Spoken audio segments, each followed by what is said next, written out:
രമ്യ ഹരിദാസിനെ എല്ലാവർക്കും അറിയാം. കോൺഗ്രസിൻ്റെ പ്രധാനപ്പെട്ട നേതാവാണ്, മുൻ MP ആണ്. ഈ രമ്യ ഹരിദാസ് ഇത്തവണ നിയമസഭയിലേക്ക് വീണ്ടും മത്സരിക്കാൻ ഒരുങ്ങുകയാണ്. പക്ഷേ ഇത്തവണ അവർ പാലക്കാടോ തൃശ്ശൂർ ജില്ലകളിലോ ഒന്നുമല്ല, പകരം ആ തട്ടകം ഉപേക്ഷിച്ച് തിരുവനന്തപുരം ജില്ലയിലേക്ക് മത്സരിക്കാനുള്ള സാധ്യത തേടുകയാണ് രമ്യ ഹരിദാസ്. തിരുവനന്തപുരം ജില്ലയിൽ സ്ഥാനാർത്ഥിത്വം നൽകിയാൽ പക്ഷേ കടുത്ത പ്രതിസന്ധിയാണ് നേതൃത്വത്തിന് മുന്നിൽ കാത്തിരിക്കുന്നത്. രമ്യ ഹരിദാസ് ലക്ഷ്യമിടുന്നത് രണ്ട് പ്രധാനപ്പെട്ട മണ്ഡലങ്ങളാണ്. ഇവിടുത്തെ സംവരണ മണ്ഡലങ്ങളായ ചിറയൻകീഴ് ഒന്നുകിൽ അല്ലെങ്കിൽ ആറ്റിങ്ങൽ, ഈ രണ്ട് മണ്ഡലങ്ങളാണ്.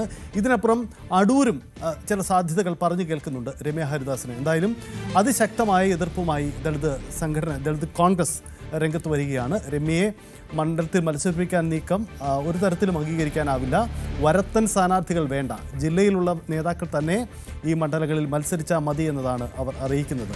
മൺവിള രാധാകൃഷ്ണൻ ഉൾപ്പെടെയുള്ള നേതാക്കൾ, ദളിത് കോൺഗ്രസ് നേതാക്കളാണ് ഈ എതിർപ്പുമായി രംഗത്ത് വരുന്നത്. രമ്യയ്ക്ക് തുടർച്ചയായ അവസരങ്ങൾ നൽകുന്നു, മറ്റ് നേതാക്കൾക്കൊന്നും ഇത് കിട്ടുന്നില്ല തുടങ്ങിയ ആക്ഷേപങ്ങളുണ്ട്. എന്തായാലും രമ്യ ഹരിദാസിനെ തിരുവനന്തപുരത്തേക്ക് അടുപ്പിക്കില്ല, ഇതാണ് ഇവർ പറയുന്ന വാദം. രമ്യ ഹരിദാസിന് അടൂർ പോലെ ചില മണ്ഡലങ്ങളിൽ പരിഗണിക്കാനുള്ള സാധ്യതയും പറഞ്ഞു കേൾക്കുന്നുണ്ട്.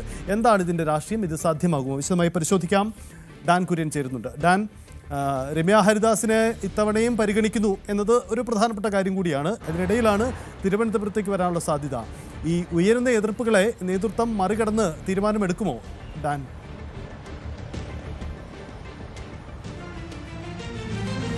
ആലത്തൂർ ലോക്സഭാ മണ്ഡലത്തിലെ പരാജയത്തിന് പിന്നാലെ വലിയ വിമർശനങ്ങൾ രമ്യ ഹരിദാസിന് നേരെ ഉണ്ടായെങ്കിലും ചേലക്കര ഉപതെരഞ്ഞെടുപ്പിൽ UDF-ന്റെ സ്ഥാനാർത്ഥിയായി അവസാനം രമ്യ ഹരിദാസിനെ പ്രഖ്യാപിക്കുകയായിരുന്നു. പക്ഷേ അവിടെയും പരാജയമാണ് രമ്യ ഹരിദാസിന് നേരിടേണ്ടി വന്നത്. അങ്ങനെ തുടർച്ചയായി രണ്ട് പരാജയങ്ങൾ ഏറ്റുവാങ്ങിയ ഒരു മുഖത്തെ തിരുവനന്തപുരത്തേക്ക് എത്തിക്കുന്നത് എന്തിനു വേണ്ടിയാണ് എന്നതാണ് ഈ ദളിത് കോൺഗ്രസ് നേതാക്കളുടെ അടക്കം ചെറുവക്കൽ രാധാകൃഷ്ണൻ അടക്കം മൺവില രാധാകൃഷ്ണൻ, ചെറുവക്കൽ അർജുൻ ഉൾപ്പെടെയുള്ള ദളിത് കോൺഗ്രസിന്റെ പ്രധാനപ്പെട്ട ഭാരവാഹികളുടെ ഏറ്റവും പ്രധാനപ്പെട്ട ആക്ഷേപം. ഈ കാര്യങ്ങൾ അവർ KPCC നേതൃത്വത്തെ നേരത്തെ തന്നെ അറിയിച്ചു കഴിഞ്ഞു. അതേസമയം KPCC നേതൃത്വം അതിൽ കൃത്യമായൊരു മറുപടി നൽകിയിട്ടില്ല. എന്തായാലും രമ്യ ഹരിദാസിന് ഈ മണ്ഡലം, അതായത് ചിറയൻകീഴ് മണ്ഡലത്തിൽ രമ്യ ഹരിദാസിനെ മത്സരിപ്പിക്കണമെന്ന താല്പര്യത്തിൽ അടൂർ പ്രകാശ് ഉൾപ്പെടെയുള്ള ഒരു വിഭാഗം നേതാക്കൾ ഉറച്ചു നിൽക്കുകയാണ്. അതാണ് ഈ വലിയ തരത്തിൽ തർക്കങ്ങൾക്ക് വഴിവെച്ചത്. അങ്ങനെ ഇതിനെതിരെ വ്യാപകമായി ഈ ദളിത് കോൺഗ്രസ് നേതാക്കളുടെയും സംഘടനകളുടെയും ഭാഗത്ത് നിന്ന് വിമർശനം ഉയർന്ന പശ്ചാത്തലത്തിലാണ് മറ്റൊരു സുരക്ഷിത മണ്ഡലമുണ്ടോ, സംവരണ മണ്ഡലമുണ്ടോ എന്ന കാര്യം അടക്കം ചർച്ചകളിൽ നിറയുന്നത്. അങ്ങനെയാണത് അടൂരിലേക്ക് ആ ചർച്ചകൾ എത്തിയത്. പക്ഷേ അടൂരിൽ പന്തളം സുധാകരന്റെ പേര് കൂടി ചർച്ചകളിൽ സജീവമായി നിൽക്കുന്ന ഒരു സാഹചര്യം. ആ ഒരു പശ്ചാത്തലത്തിൽ രമ്യ ഹരിദാസിനെ എവിടെ മത്സരിപ്പിക്കും സുരക്ഷിതമായി എന്ന കാര്യത്തിൽ ഇപ്പോഴും ഒരു അനിശ്ചിതത്വം നിലനിൽക്കുന്നുണ്ട്. ഒന്നുകിൽ കോങ്ങാട്, അതോടൊപ്പം തന്നെ തരൂർ, ഇങ്ങനെ രണ്ട് സംവരണ മണ്ഡലങ്ങളിൽ ഏതെങ്കിലും ഒന്ന്. പാലക്കാട് ജില്ലയിൽ തന്നെ രമ്യ ഹരിദാസിനെ വീണ്ടും ആ മണ്ഡലങ്ങളിൽ എവിടേക്കെങ്കിലും പരീക്ഷിക്കുമോ, കോൺഗ്രസ് നേതൃത്വം അതിന് തയ്യാറാക്കുമോ എന്നതടക്കമുള്ള കാര്യങ്ങൾ ചർച്ചകളിൽ നിറയുകയാണ്. അതേസമയം ചിറയൻകീഴുമായി ബന്ധപ്പെട്ട് ജില്ലയിൽ നിന്ന് തന്നെ, അതായത് കഴിഞ്ഞ തവണ മത്സരിച്ച് പരാജയപ്പെട്ട PV അനൂപ് അടക്കം, അതായത് അനൂപ് മുൻ സ്ഥാനാർത്ഥിയായിരുന്നു. അതുകൊണ്ട് തന്നെ കഴിഞ്ഞ സർവേകളിലൊക്കെ, റാൻഡമായി നടത്തിയ സർവേകളിലൊക്കെ അനൂപിന്റെ പേരിന് വീണ്ടും മുൻതൂക്കം ലഭിക്കുന്ന സാഹചര്യമുണ്ടായി. പിന്നെയും ചർച്ചകളിൽ V ശശിയെ നേരിടാൻ തുടർച്ചയായി 3 തവണ ചിറയൻകീഴിൽ നിന്ന് MLA ആയ CPIയുടെ പ്രതിനിധിയാണ് V ശശിയെ നേരിടാൻ BS അനൂപിന് കഴിയുമോ എന്ന വലിയ ചർച്ചകൾ, സർവേകൾ അത് കോൺഗ്രസുമായി ബന്ധപ്പെട്ട ഏജൻസികളൊക്കെ നടത്തുന്നുണ്ട്. അങ്ങനെയാണ് 3-4 പേരുകൾ അവിടെ ഉയർന്നു വന്നത്. അതിൽ ആദ്യ പേരുകാരൻ BS അനൂപ് തന്നെയാണ്. മറ്റൊന്ന് G ലീനയാണ്. അതോടൊപ്പം KS ഗോപകുമാർ ഒരുപക്ഷെ മത്സരിക്കാൻ തയ്യാറായേക്കില്ല, അദ്ദേഹം ഇത്തവണ മാറി നിന്നേക്കും എന്ന തരത്തിലുള്ള സൂചനകൾ അദ്ദേഹവുമായി ബന്ധപ്പെട്ട കേന്ദ്രങ്ങളിൽ നിന്നൊക്കെ ലഭിക്കുന്നുണ്ട്. അതോടൊപ്പം SM ബാലു, യൂത്ത് കോൺഗ്രസ് നേതാവാണ്. ഇങ്ങനെ 3-4 പേരുകൾ ചർച്ചകളിലുണ്ട്. അതേസമയം V ശശി ഒരുപക്ഷെ ഇത്തവണ മത്സരിച്ചേക്കില്ല എന്നുള്ള വിവരങ്ങൾ കൂടി പുറത്തു വരുന്നുണ്ട്. അങ്ങനെയാണെങ്കിൽ ആരെയായിരിക്കും CPI അവിടെ രംഗത്തിറക്കുക? ഒരു യുവമുഖത്തെ ആയിരിക്കുമോ, അതോ ഒരു മുതിർന്ന നേതാവിനെ ആയിരിക്കുമോ എന്നതൊക്കെ വരും ദിവസങ്ങളിൽ അതിൽ ഒരു മത്സര ചിത്രം തെളിയും. എന്തായാലും രമ്യ ഹരിദാസിനെ ചിറയൻകീഴിലേക്ക് പരിഗണിക്കുന്നതിനെതിരെ തിരുവനന്തപുരം ജില്ലയിൽ നിന്നുള്ള പ്രാദേശിക നേതാക്കൾ, ദളിത് കോൺഗ്രസ് നേതാക്കൾ, സംഘടനകളാണ് രംഗത്തെത്തിയിരിക്കുന്നത്. കോൺഗ്രസ് നേതൃത്വം ഈ പ്രതിസന്ധി മറികടക്കാൻ രമ്യ ഹരിദാസിന് സുരക്ഷിതമായി പാലക്കാട് തന്നെ ഒരു സംവരണ മണ്ഡലം ഒരുക്കുമോ, അതോ മറ്റേതെങ്കിലും സ്ഥലത്തേക്ക് ഈ എതിർപ്പ് വകവയ്ക്കാതെ പരിഗണിക്കുമോ എന്നതാണ് ഇനി അറിയാനുള്ളത്. യെസ്, എന്തായാലും രമ്യ ഹരിദാസിന്റെ നീക്കം പ്രധാനപ്പെട്ടതാണ്. ഡാൻ ഒന്ന് തുടരുക. ഡാൻ, നമുക്ക് നോക്കാം. രമ്യ ഹരിദാസ് കോൺഗ്രസിൽ ഉയർന്നു വന്ന ഒരു വലിയ നേതാവാണ്. പൊടുന്നനെ വന്നതാണ്, അസാധാരണ അവസരങ്ങൾ കിട്ടിയ നേതാവാണ്. അങ്ങനെ വന്ന ഒരു പിടി നേതാക്കളുണ്ട് കോൺഗ്രസിൽ. എന്തായാലും രമ്യ ഹരിദാസ് ആ നിരയിൽ വലിയ പരിഗണനകൾ കിട്ടിയ നേതാവാണ്. നമുക്ക് നോക്കാം രമ്യ ഹരിദാസിൻ്റെ തെരഞ്ഞെടുപ്പ് കരിയർ എന്തായിരുന്നു, കഴിഞ്ഞ കാല തെരഞ്ഞെടുപ്പുകളിലെ അവരുടെ നീക്കങ്ങൾ എന്തായിരുന്നു എന്ന കാര്യം കൂടി നമുക്ക് പരിശോധിക്കാം. നോക്കൂ, 2015 കുന്നമംഗലം ബ്ലോക്ക് പഞ്ചായത്ത് പ്രസിഡന്റായി തെരഞ്ഞെടുക്കപ്പെടുകയാണ് അവർ തദ്ദേശ തെരഞ്ഞെടുപ്പിൽ. അതായത് ഒരു തദ്ദേശ തെരഞ്ഞെടുപ്പ് രാഷ്ട്രീയത്തിലൂടെയാണ് തെരഞ്ഞെടുപ്പ് രാഷ്ട്രീയത്തിലേക്ക് അവർ വരുന്നത്. കോഴിക്കോടായിരുന്നു തട്ടകം, കോഴിക്കോട് കുന്നമംഗലത്താണ്. അവിടെ ബ്ലോക്ക് പഞ്ചായത്ത് അധ്യക്ഷയായി തെരഞ്ഞെടുക്കപ്പെടുന്നു. അങ്ങനെ ആ അധ്യക്ഷ സ്ഥാനത്ത് അവർ തുടരുകയായിരുന്നു. ഇവരുടെ ആദ്യം നോക്കൂ, രമ്യ ഹരിദാസിൻ്റെ ആദ്യത്തെ തെരഞ്ഞെടുപ്പ് പോരാട്ടം എന്നത് കുന്നമംഗലത്ത് തദ്ദേശ ഇലക്ഷനാണ്. അവിടെ തദ്ദേശ ബ്ലോക്ക് പഞ്ചായത്ത് പ്രതിനിധിയായി തെരഞ്ഞെടുപ്പ് രാഷ്ട്രീയത്തിൽ യൂത്ത് കോൺഗ്രസിൻ്റെ നേതാവാണ്. ഒപ്പം അവിടെ ബ്ലോക്ക് പഞ്ചായത്തിൻ്റെ അധ്യക്ഷയായുള്ള ഒരു വലിയ പരിഗണന കിട്ടിയവർ മുന്നോട്ട് വരികയായിരുന്നു. അങ്ങനെ ഇരിക്കുകയാണ് 2019 നോക്കൂ, 2019 ആലത്തൂർ ലോക്സഭാ മണ്ഡലത്തിൽ നിന്നും അവർ തെരഞ്ഞെടുക്കപ്പെടുകയാണ്. ആലത്തൂർ ലോക്സഭാ മണ്ഡലത്തിൽ നിന്ന് മത്സരിക്കാൻ ടിക്കറ്റ് കിട്ടുന്നു. ഈ മത്സരം വളരെ പ്രധാനപ്പെട്ടതായിരുന്നു. കാരണം ഒരു യുവ നേതാവായി ആലത്തൂരിലേക്ക് കടന്നു വരികയാണ് അന്ന് ചെയ്തത് രമ്യ ഹരിദാസ്. അതായത് രമ്യ ഹരിദാസിൻ്റെ ഒരിക്കലും വിജയിക്കാൻ കഴിയില്ല ആലത്തൂർ ഒരു CPM കോട്ടയായിരുന്നു. അത്തരം ഒരു അട്ടിമറിയും സാധ്യമല്ല എന്ന് കരുതപ്പെട്ടിരുന്നു. പക്ഷേ രമ്യ ഹരിദാസിന് വലിയ സ്വീകാര്യതയാണ് തെരഞ്ഞെടുപ്പിൽ കിട്ടിയത്. പാട്ടും പാടി ജയിച്ചു എന്നതൊക്കെയാണ് പിന്നീട് മാധ്യമങ്ങൾ എഴുതിയത്. നമ്മൾ കണ്ടതാണ്, അവരുടെ പ്രചരണ രീതികളും നീക്കങ്ങളും ഒക്കെ കണ്ടതാണ്. എന്തായാലും ഒരു CPM വിരുദ്ധ അല്ലെങ്കിൽ ഇടതുപക്ഷ വിരുദ്ധ തരംഗം വീശിയ തെരഞ്ഞെടുപ്പ് കൂടിയായിരുന്നു അത്. അങ്ങനെ ആലത്തൂർ എന്ന CPM കോട്ടയിൽ നിന്നും അവർ ലോക്സഭയിൽ 2019 PK ബിജുവിനെ പരാജയപ്പെടുത്തി 2019 ലോക്സഭയിലേക്ക് വിജയിച്ച് കയറി എന്നതാണ് നമ്മൾ കണ്ടത്.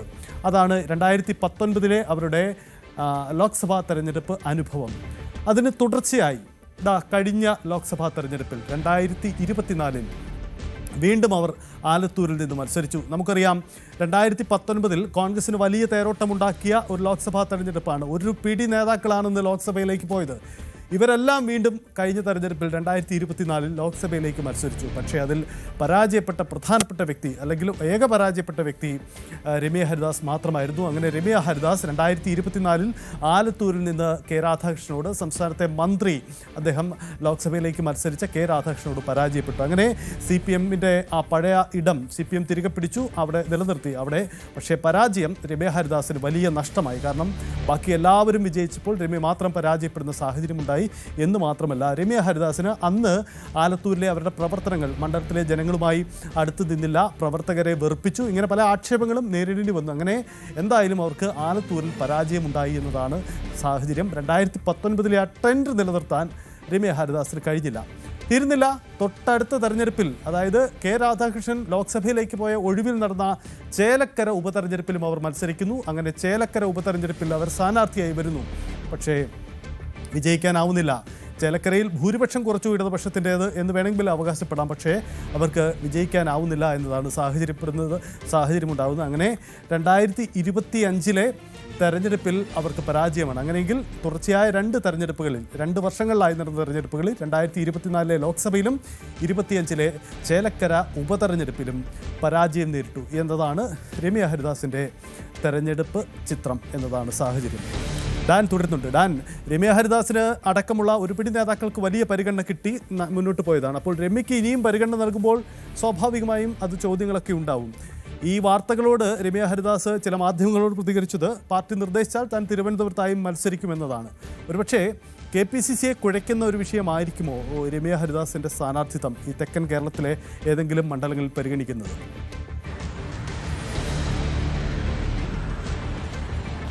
പ്രാദേശികമായ നേതൃത്വത്തിന്റെ വികാരം കണക്കിലെടുക്കാതെ ഒരിക്കലും കോൺഗ്രസ് നേതൃത്വത്തിന് ഈ വിഷയത്തിൽ മുമ്പോട്ട് പോകാൻ കഴിയില്ല. പക്ഷേ അവിടെ രമ്യയ്ക്ക് വേണ്ടി നിലയുറപ്പിച്ചിരിക്കുന്നത് KPCC നേതൃത്വത്തിലെ നിർണായകമായ സ്ഥാനത്തുള്ള ചിലരാണ് എന്നതാണ് പ്രധാനപ്പെട്ട കാര്യം.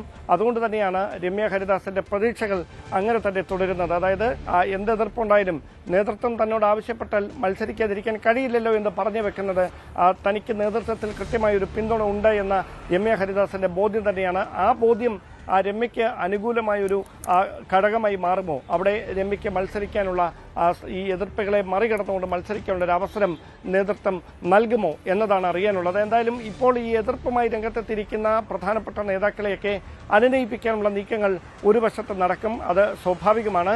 പക്ഷേ അത് എത്ര കണ്ട് ഫലം ചെയ്യും, ഗുണം ചെയ്യും എന്നതാണ് ഇനി അറിയാനുള്ളത്. മാത്രമല്ല ചെറിയൻകീഴ് മണ്ഡലം കേന്ദ്രീകരിച്ചുകൊണ്ട് അവിടെ സ്ഥാനാർത്ഥിത്വത്തിനായി പ്രവർത്തിച്ചുകൊണ്ടിരുന്ന ജില്ലയിൽ നിന്ന് തന്നെയുള്ള പിന്നോക്ക വിഭാഗങ്ങളിൽപ്പെട്ട നേതാക്കളുണ്ട്. അവർക്കൊക്കെ ഏറെ പ്രതീക്ഷയോടെ അവർ ഈ തെരഞ്ഞെടുപ്പിൽ സ്ഥാനാർത്ഥികളാകാൻ കഴിയുമെന്ന പ്രതീക്ഷയിൽ കാത്തിരിക്കുകയായിരുന്നു. പക്ഷേ അവർക്ക് മേൽ അപ്രതീക്ഷിതമായി ഏറ്റ ഒരു തിരിച്ചടി പോലെ കടന്നു വരികയാണ്.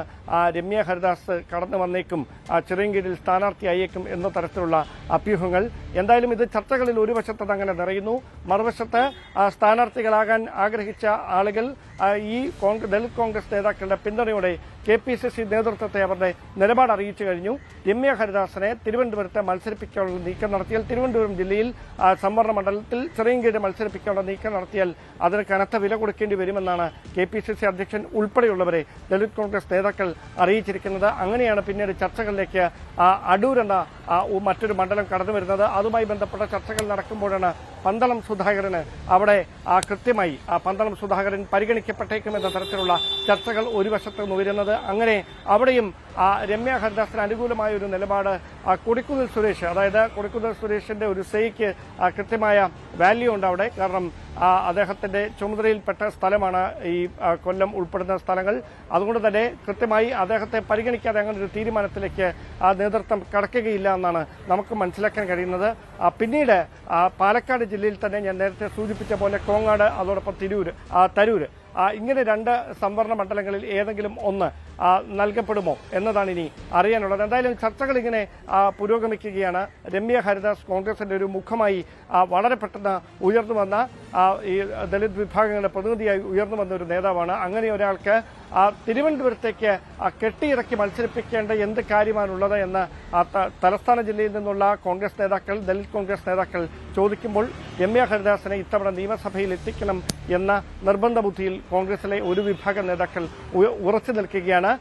അതിൽ തർക്കപരിഹാരത്തിനായി നേതൃത്വം ഏത് സമമായ നീക്കമായിരിക്കും ഇനി മുമ്പോട്ട് വെക്കുക എന്നതാണ് അറിയാനുള്ളത്. എന്തായാലും നേതൃത്വം എടുക്കുന്ന തീരുമാനത്തിനൊപ്പം താൻ ഉണ്ടാകും എന്ന കാര്യം രമ്യ ഹരിദാസ് അറിയിച്ച സ്ഥിതിക്ക് ഇനി നേതൃത്വം ഈ വിഷയത്തിൽ അനുനയ നീക്കത്തിന്റെ ഭാഗമായി എന്ത് തുടർ നീക്കങ്ങൾ നടത്തും എന്നതാണ് ഇനി വ്യക്തമാകാനുള്ളത്.